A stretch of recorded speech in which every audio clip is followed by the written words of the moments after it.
ప్రభుత్వ పాఠశాల విద్యార్థుల ప్రతిభ అభినందనీయమని ఆంధ్రప్రదేశ్ శాసనసభ స్పీకర్ అయ్యన్న పాత్రుడు అన్నారు. నర్సీపట్నంలోని తన నివాసంలో 10వ తరగతిలో అత్యుత్తమ మార్కులు సాధించిన విద్యార్థులను ఘనంగా సత్కరించారు. నియోజకవర్గానికి చెందిన 11 మంది టాపర్లను ఉపాధ్యాయులు, ఎంఈఓలతో కలిసి ఆహ్వానించి వారికి విందు భోజనం ఏర్పాటు చేశారు. స్పీకర్ కుటుంబ సభ్యులు స్వయంగా విద్యార్థులకు భోజనం వడ్డించడం ప్రత్యేక ఆకర్షణగా నిలిచింది. అనంతరం విద్యార్థులకు సరస్వతీదేవి ప్రతిమలను బహుకరించి ఉపాధ్యాయులను సన్మానించారు. ఈ సందర్భంగా మాట్లాడుతూ ప్రభుత్వ పాఠశాలల్లో మంచి ఫలితాలు రావడం ఆనందంగా ఉందని, ఉపాధ్యాయుల కృషి, విద్యార్థుల పట్టుదల వల్లే ఈ విజయాలు సాధ్యమయ్యాయని అన్నారు. నర్సీపట్నం నియోజకవర్గం నుండి అధిక సంఖ్యలో విద్యార్థులు 570కి పైగా మార్కులు సాధించడం గర్వకారణమని తెలిపారు. విద్య గొప్ప సంపద అని, విద్యా బలంతోనే ఉన్నత స్థాయికి చేరుకోవచ్చని స్పష్టం చేశారు. అలాగే ఫెయిల్ అయిన విద్యార్థులు నిరాశ పడవద్దని, వారికి ప్రత్యేక కోచింగ్ ఇవ్వనున్నట్లు తెలిపారు. నర్సీపట్నాన్ని ఎడ్యుకేషన్ హబ్ గా తీర్చిదిద్దుతామని స్పీకర్ ఆకాంక్షించారు. అత్యధిక శాతం రిజల్ట్స్ రావడం ఆనందంగా ఉంది మాకు. అంచేత ఎక్కువ శాతం ఎవరైతే స్కోర్ చేశారో ఆ పిల్లలతోటి సరదాగా భోజనం చేయాలనిపించి వాళ్ళందరినీ పిలిపించడం జరిగింది. ఈరోజు టాపర్స్ అన్నమాట అందరూ కూడా. నాకైతే చాలా ఆనందంగా ఉంది. ఎందుకంటే గవర్నమెంట్ స్కూల్స్లో పిల్లలకి ఇంతంత పర్సంటేజ్ రావడం చాలా అరుదుగా ఉంటుంది. ఆ కార్యక్రమానికి ఈవేళ శ్రీకారం చుట్టి పట్టుదలగా టీచర్స్ కానివ్వండి, ఎంఈఓస్ కానివ్వండి, అందరూ కూడా కృషి చేయడం వల్ల, పిల్లలు కూడా శ్రద్ధ చదవడం వల్ల ఇవాళ చూసుకుంటే అనకాపల్లి జిల్లా, ఈ జిల్లాలో 7 కాన్స్టిట్యున్సీలు ఉన్నాయి మనకి. నర్సీపట్నంతో కలిపి 7 నియోజకవర్గాలు ఉన్నాయి. 7 నియోజకవర్గాల్లో మనం చూసుకుంటే, ఒకసారి స్కోర్ చూసుకుంటే అబౌవ్ 570 పైన వచ్చినటువంటి మార్కులు పిల్లలు మన నర్సీపట్నం నియోజకవర్గంలో 54 మంది ఉన్నారండి. అంటే హైయెస్ట్, జిల్లాలోనే హైయెస్ట్ మనం వచ్చాం. ఇంకా రావాలి. రాబోయే రోజుల్లో కూడా పిల్లలు బాగా చదువుకోవాలి. జీవితాలు సఫలం అవ్వాలంటే ఎడ్యుకేషన్ చాలా ఇంపార్టెంట్ అని చెప్పి అందరికీ తెలుసు. అంచేత ఈ 54 మందికి హైయెస్ట్ కోచిన వాళ్ళ వ్యక్తులకి అందరికీ కూడా ఆ శుభాకాంక్షలు తెలియజేస్తున్నాను. వారిని ఈ స్థాయికి తీసుకొచ్చినటువంటి టీచర్స్ని కానీ అధికారులు కూడా ఆ శుభాకాంక్షలు తెలియజేస్తూ రాబోయే రోజుల్లో ఇంకా మంచి పర్సంటేజ్ లాగా పిల్లల్ని తీర్చిదిద్దవలసిన అవసరం ఉంది. నాకు తెలుసు చాలామందికి ఈవేళ చదువు మీద ఇంట్రెస్ట్ ఉంది, ఏదో సాధించాలనే కోరికలు పిల్లల్లో ఉన్నాయి. దానికి మనం కొంచెం చేయూతనిస్తే తప్పనిసరిగా వాళ్ళ గోళ్ళు సాధిస్తారు, ఉన్నత స్థాయిలోకి వెళ్తారు. నేను చాలామంది చూశాను. నేను 10th క్లాసు ఇంటర్మీడియట్లో ఫెయిల్ అయిపోయిన వాళ్ళు ఇవాళ దేశంలో ఉన్నత స్థాయిలో ఉన్న వ్యక్తులు కూడా నాకు తెలుసు. అంచేత మొన్న ఎవరైతే ఫెయిల్ అయి ఉంటారో ఎగ్జామ్లో ఎవరు నిరుత్సాహపడవసరం లేదండి. మళ్ళీ ట్రై చేద్దాం, విజయం సాధించడం కోసం ప్రయత్నం చేద్దాం, సాధిస్తారని నమ్మకం నాకు ఉంది. అంచేది గవర్నమెంట్ రేపు 25 నుంచి కదా మనకి గవర్నమెంట్ వారు కూడా మొన్న మార్కులు తక్కువ ఫెయిల్ అయిన పిల్లలు ఎవరు ఉన్నారో వాళ్ళెవరు నిరుత్సాహపడద్దండి దయించి. మళ్ళీ గవర్నమెంట్ మీకు 25 నుంచి 4వ తారీఖు వరకు మీకు ఎవరైతే మన ఫెయిల్ అయ్యారో వాళ్ళందరికీ కూడా కోచింగ్ ఇవ్వడానికి ఏర్పాటు పెట్టారు. దాంట్లో మీరు అందరూ పాల్గొనండి. మళ్ళీ ఎగ్జామ్స్ ఉన్నాయి, గవర్నమెంటే కోచింగ్ ఇస్తుంది కాబట్టి ఆ కోచింగ్లో పాల్గొని మొన్న ఎక్కడెక్కడ ఏ సబ్జెక్టులో మీకు తక్కువ మార్కులు వచ్చాయి ఆ సబ్జెక్ట్ మీద దృష్టి పెట్టి మళ్ళీ రేపు జరగబోయేటువంటి ఎగ్జామ్లు పాస్ అయ్యి విజయం సాధించవలసిన అవసరం ఉంది. అందుకని మరొకసారి చెప్తున్నాను, ఒక్కసారి ఫెయిల్ అయినంత మాత్రాన నిరుత్సాహపడొద్దండి. చాలామంది పెద్ద వాళ్ళు ఇవాళ దేశంలో చాలామంది పెద్ద వాళ్ళు 10th క్లాసు ఇంటర్మీడియట్ కూడా ఫెయిల్ అయిన వాళ్ళు ఉన్నారు. కానీ పట్టుదలకి చదివారు. ఇవాళ నెంబర్ వన్గా దేశంలోనే నెంబర్ వన్ నిలబడ్డారు. అది ఒక ఉదాహరణ, మన కళ్ళ మీద ఉదాహరణ కనబడుతుంది. ఒకసారి ఓడిపోయినంత మాత్రాన, ఒకసారి ఫెయిల్ అయినంత మాత్రాన సాధించలేవని నేను నిరుత్సాహపడొద్దండి. మళ్ళీ ట్రై చేద్దాం.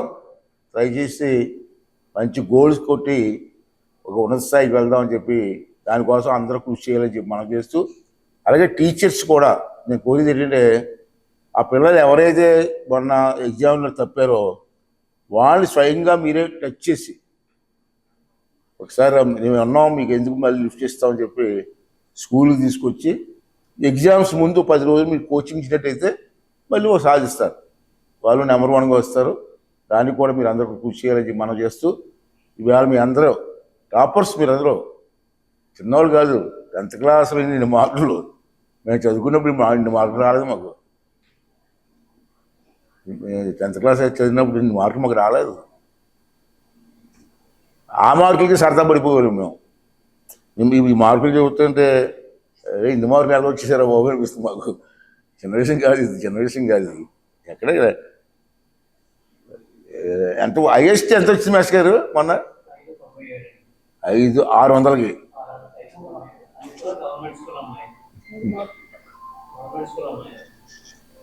మేము 50% వస్తే హ్యాపీ ఫీల్ అయ్యే రోజుల్లో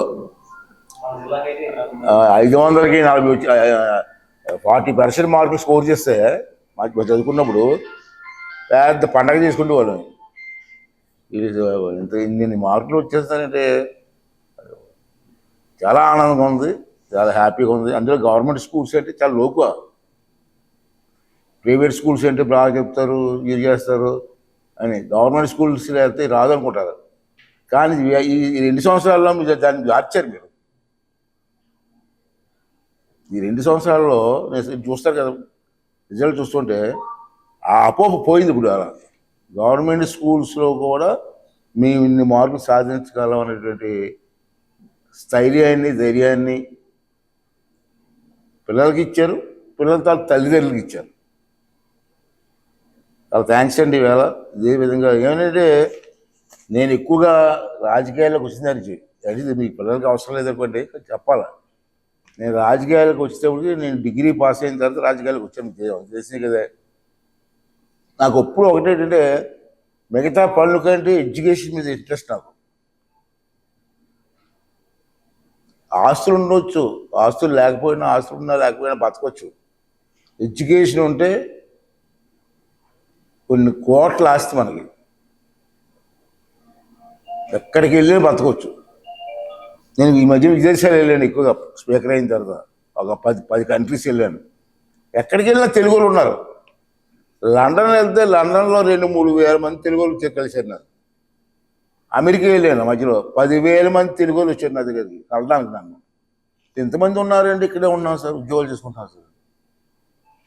బ్రహ్మాండం, నెంబర్ 1 స్థాయిలో ఉన్నారు. ఏ దేశం వెళ్ళాను, ఆస్ట్రేలియా వెళ్ళాను, లండన్ వెళ్ళాను, నేను అన్ని కంట్రీస్ వెళ్ళాను. ఎక్కడికి వెళ్ళినా తెలుగు వాళ్ళు ఉన్నారు. ఆస్ట్రేలియాలో తెలుగు వాళ్ళు ఉన్నారు. ఎన్టీ రామారావు గారు పుట్టినరోజు జరిగితే నన్ను పిలిచారు అక్కడికి, ఆస్ట్రేలియాలో. వెళ్తే నేను అనుకున్నాను ఆస్ట్రేలియా అనుకుందో 500 మంది 600 మంది వస్తారు అనుకున్నాను. 10,000 మంది వచ్చారు ఆ కార్యక్రమానికి. ఇంతమంది ఉన్నారంటే వాళ్ళు వ్యాపారాలు చేస్తున్నారు బ్రహ్మాండంగా, బికాస్ ఆఫ్ ఎడ్యుకేషన్. అది నీకు ఆస్తి కాదు, వెనకాల 100 కోట్లు 10 కోట్లు కాదు. ఎడ్యుకేషన్ వాళ్ళ ధైర్యం. ఎడ్యుకేషన్ మనకి ధైర్యాన్ని ఇస్తుంది, ఉత్సాహాన్ని ఇస్తుంది, ముందడుగు వేయడానికి అవకాశం వస్తుంది. అందుకే ఎడ్యుకేషన్ కోసమే నేను రాజకీయాలకు వచ్చినందుకు నన్ను అర్థం చేస్తుంటారు మీరు. మిగతా కార్యక్రమాల కంటే ఎడ్యుకేషన్కి ఒకనప్పుడు నర్సీపూర్లో డిగ్రీ కాలేజ్ లేదు. నేను ఎమ్మెల్యే అయితే డిగ్రీ కాలేజ్ లేదమ్మా. నేను ఇక్కడ డిగ్రీ చదువుకోలేదు. డిగ్రీ చదువుకున్నకుంటే ఇక్కడ కాలేజీ లేదు. నేను కాకినాడ పోయి పిఆర్ కాలేజ్ చదువుకున్నాను. అట్నుండి వచ్చిన తర్వాత ఎన్టీ రామారావుని కలిసినప్పుడు నీకు ఏం కావాలంటే డిగ్రీ కాలేజ్ కావాలి సార్. అక్కడి నుంచి ఈవేళ నర్సీపూర్లో అన్ని కాలేజీలు వచ్చాయి మనకి. ఇంజనీరింగ్ కాలేజ్ కూడా నర్సీపట్నంలో ఉంది. అన్నీ వీళ్ళు పాలిటెక్నిక్ కాలేజ్ ఉంది, ఐటీఐ కాలేజ్ ఉంది, నర్సింగ్ కాలేజ్ ఉంది. అన్ని కాలేజీలు సమకూర్చుకున్నాయి. ఈవేళ మనం సమకూర్చినటువంటి కాలేజీల వల్ల ఎంతమంది పిల్లలు ఎడ్యుకేషన్ ఉందండి. అంత పిల్లలు ఎక్కడికి వెళ్ళకుండా నర్సీపట్నం చదువుకునే అవకాశం వచ్చింది. ప్రైవేట్ స్కూల్స్ కూడా ఉన్నాయి. నేను అన్ని స్కూల్స్ అసలు ఊహించలేదు. అన్ని స్కూల్స్ వాళ్ళు కూడా నర్సీపట్నంలో పెట్టాలని ప్రయత్నం చేస్తారు. నన్ను కలుస్తూ ఉంటారు, పెట్టుకోమంటాను నేను. పెట్టండి, ఎన్ని స్కూళ్ళు వచ్చినా పెట్టండి. మన పిల్లలకి ఎడ్యుకేషన్ కావాలి. కొంతమంది ఏమనుకుంటారు ఎడ్యుకేషన్ లైఫ్ని సెటిల్ చేద్దాం అనుకోలేదు అనుకుంటారు, అది తప్పది. ఎడ్యుకేషన్ మనకు ఒక మార్గాన్ని చూపిస్తుంది, ఒక ఆలోచన ఇస్తుంది ఎడ్యుకేషన్. ఆ మార్గం సరైన మార్గంలో వెళ్తే సక్సెస్ అవుతాం, మరి అది సరైన మార్గంలో వెళ్ళకపోతే ఓడిపోతాం, సక్సెస్ అవ్వలేము. అంచేత ఎడ్యుకేషన్ మనది ముఖ్యం కాబట్టి నేను ఎడ్యుకేషన్ కోసమే ఎన్నాళ్ళు నేను ప్రయత్నం చేశాను. ఇవాళ చాలా సంతోషం. నిన్న మొన్న అనుకున్నాం మేము, పేపర్ చూసిన తర్వాత ఇంతమంది పిల్లలు బ్రహ్మాండ పార్కులు వచ్చి సరదాగా పిల్లలతో కూర్చొని భోజనం చేద్దాం ఒక గంట 2 గంటలు సరదాగా అని చెప్పి ఒక ఆలోచన వచ్చి వీళ్ళందరినీ పిలవడం జరిగింది. ఇంకా చాలా సంతోషంగా ఉంది. ఇంకా రాబోయే రోజులు ఇంకా పర్సంటేజ్ పెంచి నర్సీపట్నానికి ఓ ఎడ్యుకేషన్ సెంటర్గా, ఎడ్యుకేషన్ హబ్గా భారతదేశంలో ఒక చరిత్ర ఉండిపోయే విధంగా ఉండాలన్నది నా కోరిక. దానికి టీచర్స్ అందరూ కూడా సహకరించి పిల్లలు కూడా బ్రహ్మాండంగా మంచి ఉత్సాహంగా ఉన్నారు, చాలా బ్రహ్మాండంగా ఎగ్జామ్స్ రాస్తున్నారు. ఇది రిజల్టే ఆంధ్ర రాష్ట్రంలో రిజల్ట్ చూస్తేనే ఆశ్చర్యపోతున్నారు. నిన్న ఒకరు కలిసారు, 2 కలిశారు నన్ను నిన్న. వాళ్ళతో ఎయిటీన్ ఎంత ఇంప్రూవ్ అయింది ఎడ్యుకేషన్. ఎడ్యుకేషన్ ఎప్పుడు ఉంటుందండి? పిల్లల తెలివితేటలు కూడా మెరుపు రావాలంటే సాన పట్టాల. మామూలు బంగారం వేసుకోండి మెరదు, దానికి కూడా మెరుపు పెడితేనే మెరుస్తుంది. అలాగే పిల్లలకు కూడా మనం సాన పెట్టి చేతికైతే ఎక్కడికైనా వెళ్తారు. కొంతమంది కలెక్టర్లు చూస్తుంటాను నేను. విజయవాడ మీటింగ్కి వెళ్ళినప్పుడు యంగ్ కలెక్టర్లు వచ్చారు, అమ్మాయిల మధ్యని. చిన్న పిల్లలు ఐఏఎస్ పాస్ అయిపోయారు. వాళ్ళు చూస్తే ఎంత ఆనందమ్మా. పూర్వం కలెక్టర్ గారు అంటే గొప్ప మనకి. నేను చిన్నప్పుడు కలెక్టర్ గారు అయితే చూడడానికి వెళ్ళేవాళ్ళం. ఐఏఎస్ చదివారా, బాబు ఎంత చదివేలా చేశారు అని. ఈవేళ పిల్లలు చూస్తుంటే ఐఏఎస్ బ్రహ్మణ చదివేస్తున్నారు ఈజీగా. సబ్ కలెక్టర్లు అందరూ చిన్నపిల్లలే. వాళ్ళు చూస్తుంటే ఐఏఎస్ ఎంత హ్యాపీగా చిన్న పిల్లలు, పెళ్లి కాని పిల్లలు కూడా ఉండదు దాంట్లో ఐఏఎస్లో. ఎడ్యుకేషన్ మోస్ట్ ఇంపార్టెంట్ అయిపోయింది లైఫ్లో. అంటే మన పిల్లలందరూ బాగా చదువుకోవాలా, దానికి మీరు అందరూ సహకరించాలా. గవర్నమెంట్ కూడా ఎడ్యుకేషన్ పూర్తి ప్రయారిటీ ఇవ్వాలని చెప్పి చంద్రబాబు, నేను ఎప్పుడు కలిసి చంద్రబాబుని కలిసి అది చెప్తాను, సార్ ఇంక మిగతా చేయబడి పర్లేదు సార్, ఎడ్యుకేషన్ ప్రయారిటీ ఇవ్వన్నాను. అప్పుడే దేశం కూడా బాగుపడుతుందమ్మా. కానీ మంచి సంతోషం లైఫ్లో. చాలా రోజుల తర్వాత ఇంతమంది పిల్లలు, బాగా చదువుకున్న పిల్లలు, మంచి స్కోరింగ్ చేసి పిల్లలతో కూర్చొని భోజనం కూడా అదొక అదృష్టమే మాకు. కొంతమంది ఏమనుకుంటారు, మాతో కూర్చొని అదృష్టం అనుకుంటారు. మాతో కూర్చుంటే ఏముండదు. ఈ చదువుకున్న పిల్లలతో కూర్చుంటే ఒక ఎడ్యుకేషన్ ఆనందం అది వేరు. మరి ఈ అవకాశం తీసుకోవడం జరిగింది. అందరూ మీరు వచ్చినందుకు మా పెద్దలందరికీ మా నమస్కారాలు. పిల్లలకి నా ఆశీర్వాదం తెలియజేస్తూ ఇంకా బాగా చదివి మంచి స్కోర్ చదివి రాబోయే రోజుల్లో మంచి పొజిషన్లో ఉండాలి. మీరు మంచి పొజిషన్లో ఉండాలి, అది నా కోరిక. దేవుడి వల్ల తప్పనిసరిగా జరుగుతుందని ఆశిస్తూ మీరు కృషి